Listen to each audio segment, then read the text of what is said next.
নন্দিত লোকটি নিন্দিত হয়ে বিদায় নেন, আমরা মনে কষ্ট পাব। ইতিহাসে আপনার নামটি সন্ন্যাস করে লেখা থাকুক, আপনি শাহাবুদ্দিনের মতো একটি নির্বাচন দিয়েছেন, আপনি দিনের ভোট দিনে করেছেন, আমার ভোটাধিকার আপনি প্রতিষ্ঠিত করেছেন। ইতিহাস লেখা থাকবে, সেই ইতিহাসে আপনি আমাদের গ্রহণযোগ্য ব্যক্তি হিসাবে আমাদের ভবিষ্যৎ প্রজন্ম আজকে আপনাকে নিয়ে অহংকার করতে পারবে।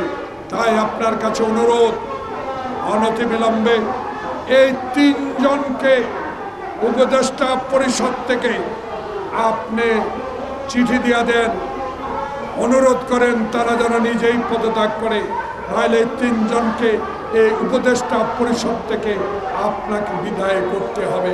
বাংলাদেশে অবিলম্বে মানুষের আশার একটি নির্বাচনের তারিখ ঘোষণা করবেন। আপনার মতো একজন সচেতন নাগরিক, যিনি বিশ্বের দরবারে আমাদেরকে অহংকারিত করেছেন, আপনি নোবেল বিজয়ী, আপনি ব্যক্তিগত ইউনুস নয়, বাংলাদেশের 18 কোটি মানুষের ডক্টর মোহাম্মদ ইউনুস।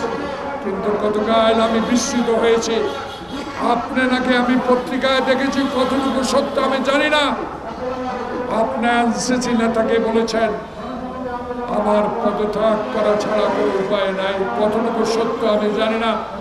আমি ইউটিউব, পত্রিকা, টেলিভিশন, আমার মনটা বড় খারাপ হয়েছে। এই জন্য আপনাকে কি জন্য বসিয়েছিলাম, আপনাকে কেন বসিয়েছিলাম? 9 মাস আপনি কি সেই পথে এগুতে পেরেছেন? পারেন না। না পারার কারণ আমরা জানতে চাই, না পারার বিষয় আমরা জানতে চেয়েছি। গতকালকার দল থেকে আমাদের স্ট্যান্ডিং কমিটির সিনিয়র সদস্য ডক্টর মোশাররফ হোসেন কি দুঃখে তিনজনের পদত্যাগ চেয়েছেন। তার দুঃখটা এই, আমরা তো চাই না আপনাদের পদত্যাগ, আমরা তো আপনাদের বসিয়েছিলাম।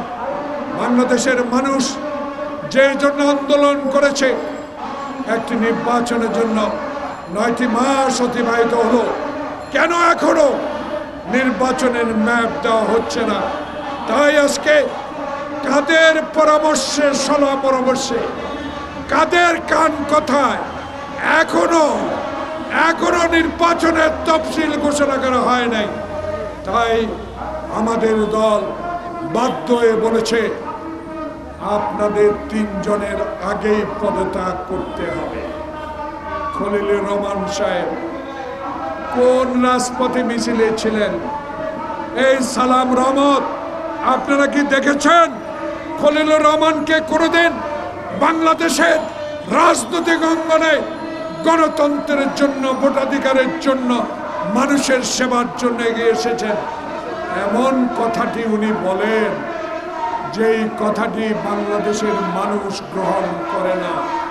আপনি তারেক রহমানের সাথে তুলনা করাটা, আপনি যেই কাজটি করেছেন, বলেছেন অন্যায় গহিত কাজ।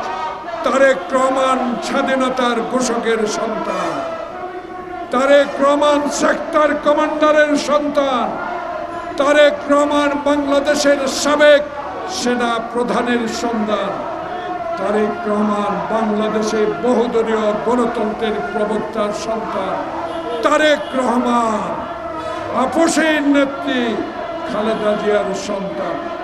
তার সাথে তুলনা করে আমাদেরকে মনে কষ্ট দিয়েছেন। আপনার অহংকার আপনার কাছে থাকুক।